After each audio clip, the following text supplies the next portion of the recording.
Salam kerahiman. Hari ini 21 Maret ya. Kita akan bahas dari diary nomor 1224 dan 1225. Hari ke-7. Dalam nama Bapa dan Putra dan Roh Kudus. Amin. 1224. Hari ke-7, hari ini bawalah kepadaku jiwa-jiwa yang secara khusus menghormati dan memuliakan kerahimanku, dan benamkanlah mereka dalam kerahimanku. Jiwa-jiwa ini paling menderita karena menyaksikan sengsaraku, dan mereka masuk paling dalam ke dalam rohku. Mereka adalah gambar yang hidup dari hatiku yang maha rahim. Dalam kehidupan yang akan datang, jiwa-jiwa ini akan bersinar dengan kecemerlangan istimewa. Tidak seorang pun dari mereka akan terjerumus ke dalam api neraka. Secara istimewa, aku akan membela setiap orang dari mereka pada saat kematiannya. 1225. Yesus yang Maha Rahim, hatimu adalah Sang Kasih itu sendiri. Terimalah ke dalam kediaman hatimu yang Maha Rahim, jiwa orang-orang yang secara istimewa mengagungkan kerahimanmu dan menghormati keagungannya. Karena kekuatan Allah sendiri, jiwa-jiwa ini sungguh perkasa. Di tengah segala penindasan dan penderitaan, mereka melangkah maju penuh kepercayaan akan kerahimanmu. Jiwa-jiwa ini bersatu dengan dikau dan memikul seluruh umat manusia pada bahu mereka. Jiwa-jiwa ini tidak akan dihakimi dengan kejam, tetapi pada saat ajalnya mereka akan direngkuh oleh kerahimanmu. Jiwa yang memuji kebaikan Tuhan dikasihi olehnya secara istimewa. Ia selalu dekat dengan mata air yang hidup dan menimba rahmat dari kerahiman ilahi. Bapa yang kekal, arahkanlah tatapan matamu yang maha rahim kepada jiwa-jiwa yang memuliakan dan menghormati sifatmu yang paling tinggi, yakni kerahimanmu yang tiada tara dan yang dihimpun dalam hati Yesus yang Maha Rahim. Jiwa-jiwa ini adalah Injil yang hidup. Tangan mereka penuh dengan karya kerahiman, dan roh mereka yang meluap-luap dengan sukacita melambungkan kidung kerahiman kepadamu, oh yang Maha Tinggi. Aku mohon ya Allah, tunjukkanlah kerahimanmu kepada mereka sesuai dengan harapan dan kepercayaan mereka kepadamu. Dalam diri mereka, biarlah digenapi janji Yesus bagi mereka. Jiwa-jiwa yang menghormati kerahimanku yang tiada tara akan kubela sebagai kemuliaanku sendiri sepanjang hayat mereka, khususnya pada saat kematian mereka. Hari ini kita akan bahas hari ke-7. Bawalah kepadaku jiwa-jiwa yang secara khusus menghormati dan memuliakan kerahimanku. Itu yang diminta oleh Yesus di hari ke-7, yang jiwa-jiwa, kelompok jiwa-jiwa yang secara khusus menghormati dan memuliakan kerahimanku. Dan benamkanlah mereka dalam lautan kerahimanku. Siapa yang dimaksud dengan jiwa-jiwa yang menyebarkan penghormatan kepada kerahiman ilahi? Kita bisa lihat di 1075 ya. Di sana dikatakan jiwa-jiwa yang secara khusus menghormati dan memuliakan kerahiman Tuhan adalah jiwa-jiwa yang menyebarkan penghormatan kepada kerahiman ilahi. Adalah kita semua. Kita yang berdevosi kepada kerahiman ilahi, dan salah satu tugasnya adalah memang menyebarluaskan devosi kepada kerahiman ilahi ini ya, kepada semakin banyak orang. Dikatakan oleh Yesus, jiwa ini paling menderita. Kenapa paling menderita?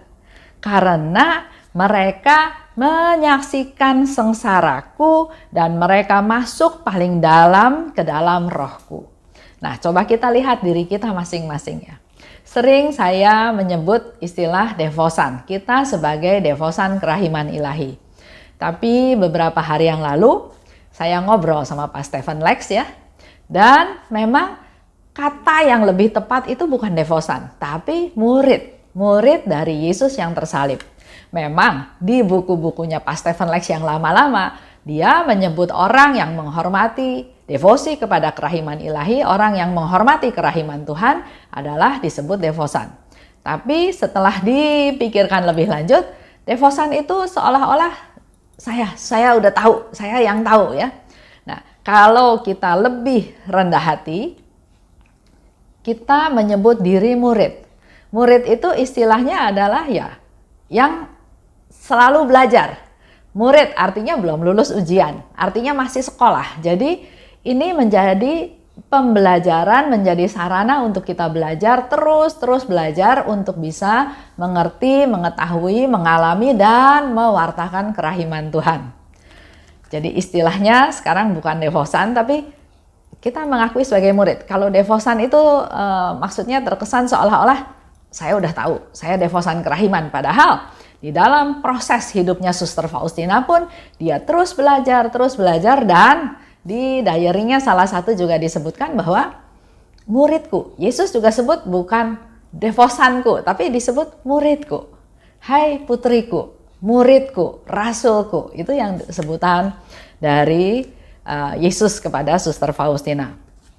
Nah, di sini dikatakan oleh Yesus bahwa jiwa ini paling menderita karena mereka menyaksikan sengsaraku.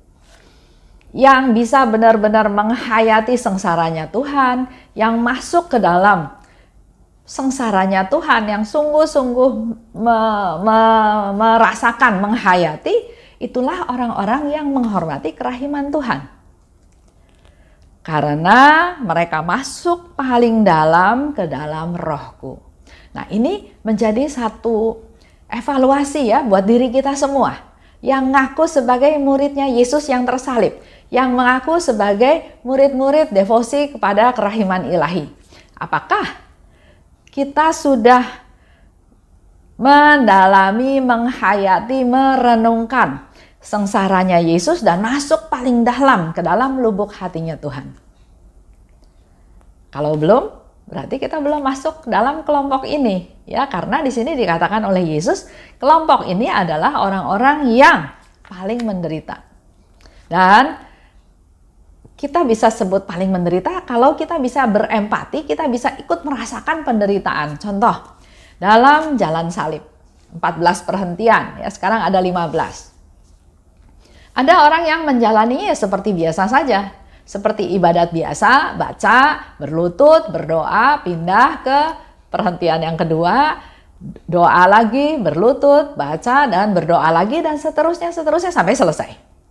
Tapi ada juga teman ya di dalam komunitas, kalau dia ikut jalan salib, selalu dia menangis, selalu dia nggak bisa diminta berdoa spontan, itu dia nggak bisa. Dia selalu menangis dan lucunya ini seorang laki-laki. Jadi saya pernah tanya, Pak, kenapa setiap peristiwa itu menimbulkan rasa iba, rasa terharu, dan Bapak selalu menangis, dan bukan nangis yang keluar air mata ya, tapi nangis yang sungguh-sungguh nangis. Dia katakan, saya nggak bisa bayangkan ada Yesus yang suci, yang baik, yang mau menderita buat kita manusia berdosa. Dan penderitaannya itu bukan penderitaan biasa, tapi penderitaan yang sangat menyusahkan, yang sangat mengerikan, yang sungguh-sungguh menderita, dan dia nggak merasa tega ya. Dia nangis, dia merasa sangat kasihan pada Yesus yang membela manusia-manusia yang berdosa. Jadi masuk paling dalam ke dalam rohku. Mereka adalah gambar yang hidup dari hatiku yang maha rahim. Ini juga satu harapan dari Yesus untuk kita semua. Kita harus menjadi gambarannya Yesus yang hidup. Yesus yang seperti apa? Yesus yang membuat mujizat, memberi makan 5.000 orang. Yesus yang mengajar di bait Allah. Dalam hal ini, Yesus minta kita menjadi gambar yang hidup dari Yesus yang Maha Rahim. Yesus minta kita bisa mewartakan, membagikan, menceritakan kerahimannya Tuhan kepada orang-orang di sekitar kita. Harus menjadi gambar yang hidup, nyata dalam hidup kita sehari-hari, dalam tingkah laku kita sehari-hari. Di sana dikatakan lebih lanjut, ya, mereka adalah gambar, ya, dan dalam kehidupan yang akan datang, jiwa-jiwa ini akan bersinar dengan kecemerlangan yang istimewa. Ini janjinya Tuhan, ya, untuk orang-orang yang sungguh-sungguh menghormati kerahiman Tuhan. Mereka akan dilindungi seumur hidupnya. Dan pada saat kematian, Tuhan tidak akan tampil sebagai hakim, tapi sebagai juru selamat yang Maha Rahim. Karena mereka selalu memperjuangkan kesempurnaan kerahiman Tuhan, ya, memperjuangkan kesempurnaan dengan mengandalkan Tuhan, minta ampun pada Tuhan atas segala kesalahan, kelalaian, dan juga selalu bersandar pada Tuhan. Untuk menjadi jiwa yang sempurna, ada banyak yang harus kita lakukan. Kalau kita mau sempurna, kita menjadi gambaran Yesus yang hidup sebagai Yesus yang Maha Rahim. Selanjutnya di situ dikatakan, jadi kelompok ini ada jiwa yang memperjuangkan untuk menjadi sempurna, tapi dalam kelompok ini juga ada jiwa-jiwa yang sudah sempurna. Sudah dalam tanda kutip, ya. Contohnya misalnya orang ini adalah orang yang kata-katanya selalu menyenangkan Tuhan. Yang dalam segala hal dia selalu bisa bersyukur. Dan kasihnya bukan kasih yang kasih duniawi, tapi secara perlahan dia punya kasih yang murni. Juga dia fokusnya bukan untuk diri dia sendiri lagi, tapi untuk orang lain, untuk keselamatan jiwa-jiwa orang-orang yang perlu diselamatkan. Orang ini selalu mengagungkan Tuhan, selalu bersatu dengan Tuhan, dan berharap dan terus percaya pada Tuhan. Mungkin kita bisa lihat contoh, ya, Suster Faustina, yang kata-katanya selalu menyenangkan Tuhan, yang selalu bersyukur. Dengan semakin menderita, dia semakin bersuka cita. Dia nggak bersungut-sungut, ya. Dia menjadi Injil yang hidup. Ya. Dan tujuan akhir hidupnya adalah menghormati dan memuliakan kerahiman Tuhan. Itu ada di 295. Tujuan hidupnya adalah Allah. Orang yang sudah sempurna, ya, tujuan hidupnya adalah Allah, bukan hal-hal yang lain, bukan hal-hal duniawi. Dan kebahagiaannya cuma satu, bisa melaksanakan kehendak Allah. Itu ada di 775. Kita merefleksi diri kita sendiri, kita masuk kelompok yang mana? Apakah sudah masuk ke dalam kelompok yang sempurna? Atau masuk ke kelompok yang sedang memperjuangkan kesempurnaan, supaya kita setiap hari, sehari lepas sehari, bisa menjadi semakin serupa dengan Yesus, dan harapan Yesus bisa terlaksana dalam kehidupan kita, menjadi gambaran Yesus yang hidup, Yesus yang Maha Rahim. Lanjut, ya. Dan di 1225 itu doa untuk kelompok jiwa-jiwa yang menghormati kerahiman Tuhan secara khusus tersebut.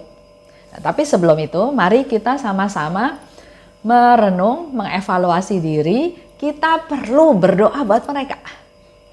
Kita perlu berdoa buat mereka. Kita mulai melihat siapa-siapa yang perlu didoakan, supaya mereka yang belum, sebagai jiwa yang belum sempurna, menjadi semakin hari semakin menjadi mendekati sempurna, dan supaya jiwa-jiwa yang sempurna ini juga tetap di jalannya sampai akhirnya dia ketemu Tuhan. Nah, Selain kita berdoa buat mereka, kita juga berdoa buat diri kita sendiri. Tuhan pasti senang kalau kita punya keinginan menjadi gambarnya Yesus yang hidup dalam hidup kita sehari-hari. Yesus yang Maha Rahim. Mari kita mewartakan, memberitakan, menginformasikan, bahkan juga mempraktekkan tentang kerahiman Tuhan itu dalam hidup kita sehari-hari. Nah, di dalam doa kita baca ya sama-sama doa 1225. Yesus yang Maha Rahim, hatimu adalah sang kasih itu sendiri.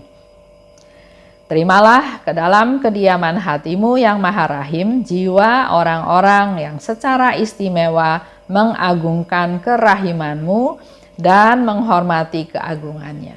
Kita persembahkan, kita ingat-ingat siapa kelompok jiwa yang mana atau siapa teman-teman kita di sekitar kita yang seperti ini. Kita persembahkan dia.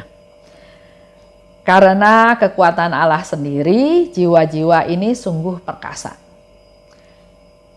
Di tengah segala penindasan dan penderitaan, mereka melangkah maju penuh kepercayaan akan kerahimanmu. Jadi walaupun orang yang menghormati kerahiman Tuhan, yang jiwa yang sudah sempurna, yang sudah ada di jalan Tuhan, yang sehari-hari bergaul dengan Tuhan, bukan berarti bebas dari segala masalah, pencobaan, godaan ya. Di sini dikatakan di tengah penindasan dan penderitaan. Jadi wajar kalau kita mengalami penindasan. Wajar kalau kita mengalami penderitaan. Tapi kelompok jiwa ini di tengah penderitaan, di tengah penindasan tetap maju. Kelompok ini tetap melangkah maju dengan penuh percaya akan kerahiman Tuhan. Jiwa ini bersatu dengan Dikau, Tuhan, memikul seluruh umat manusia pada bahu mereka. Jiwa-jiwa ini haruslah jiwa-jiwa yang peduli pada sesama, peduli pada orang lain. Orang lain lebih penting daripada dia ya. Jiwa ini tidak akan dihakimi dengan kejam pada saat ajalnya. Ini janjinya Tuhan. Tidak akan dihakimi pada saat ajalnya. Mereka akan direngkuh oleh kerahiman Tuhan. Yesus pernah juga bilang, mereka akan kubela seperti kemuliaanku sendiri. Aku akan datang bukan sebagai hakim tapi sebagai Allah yang Maha Rahim. Jiwa yang memuji kebaikan Tuhan dikasihinya secara istimewa. Ia selalu dekat dengan mata air yang hidup dan menimba rahmat dari kerahiman ilahi. Pada saat kita lemah, pada saat kita kuat, kita bebas untuk menimba rahmat dari kerahiman Tuhan.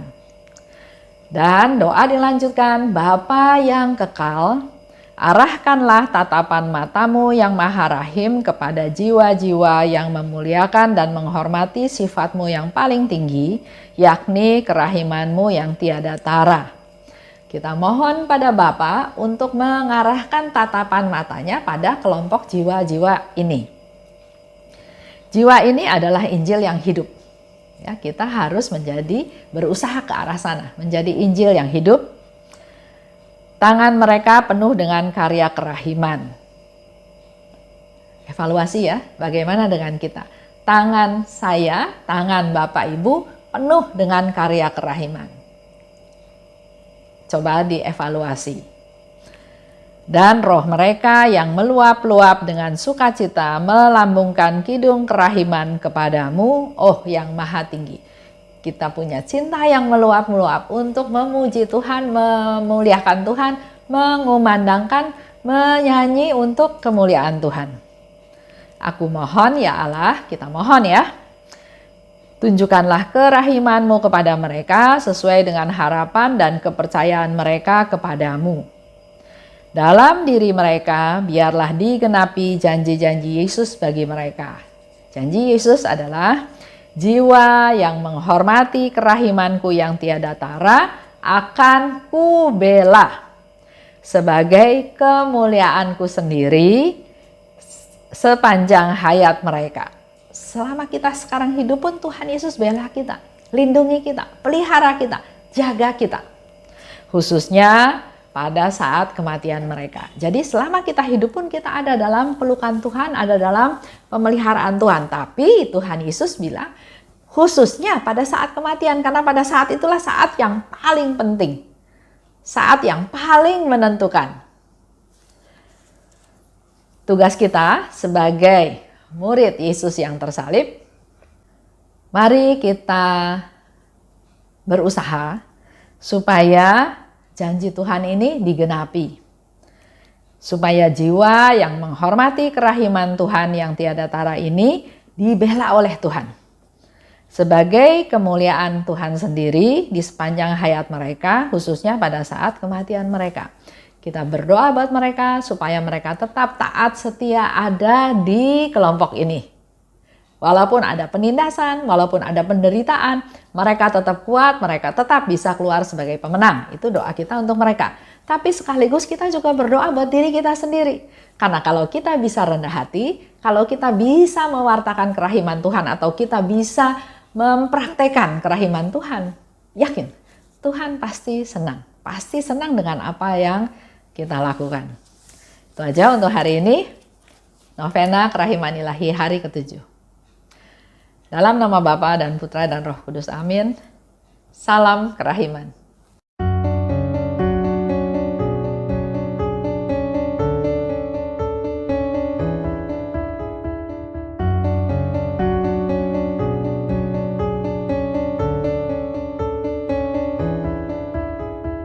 Mengapa engkau membiarkan banyak dosa dan kejahatan? Mengapa engkau tidak menghukumnya? Ternyata engkau masih memberi kesempatan. Dia memperpanjang masa kerahiman. Celakalah mereka yang tak menyadari. Tulis dan wartakan kerahimannya. Mohon rahmat bagi mereka yang berdosa. Ya Yesus, terima kasih atas semua kesempatan yang Engkau beri. Ya Yesus, ampunilah atas semua dosa yang terjadi.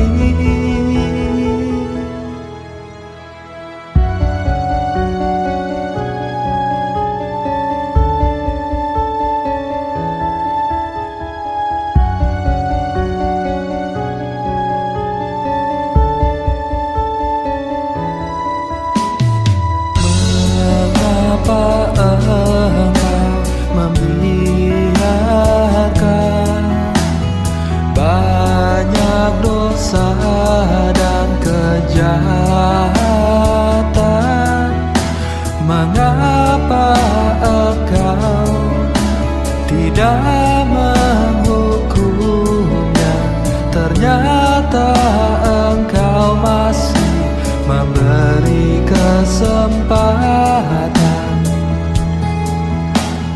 Dia memperpanjang masa kerahiman.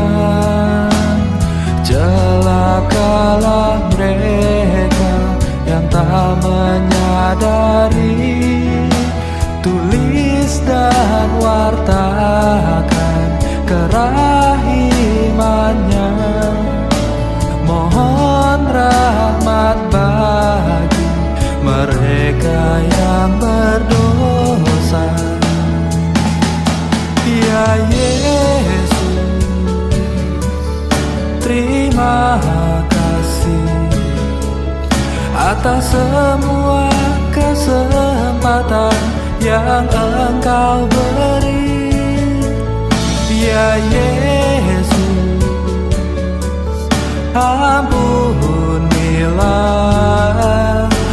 atas semua dosa yang terjadi.